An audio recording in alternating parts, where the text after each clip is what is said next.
Uzayın sonsuz olduğunu sanıyorduk ama aslında her saniye daha da büyüyor. 1929 yılında Edwin Hubble devrim niteliğinde bir şey keşfetti. Galaksiler bizden ve birbirinden devasa bir hızla uzaklaşıyordu. Yani evren bir balon gibi her yöne genişliyordu. Peki tam 1400 yıl önce teleskopların bile hayal edilemediği bir devirde Kur'an ne diyordu?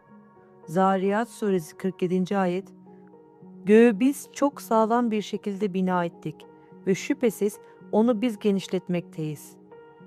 Ayette geçen müstin kelimesi genişletin anlamına gelir ve şimdiki zaman kipiyle sürekli devam eden bir eylemi ifade eder. Bilim bu gerçeği sadece 100 yıl önce onayladı.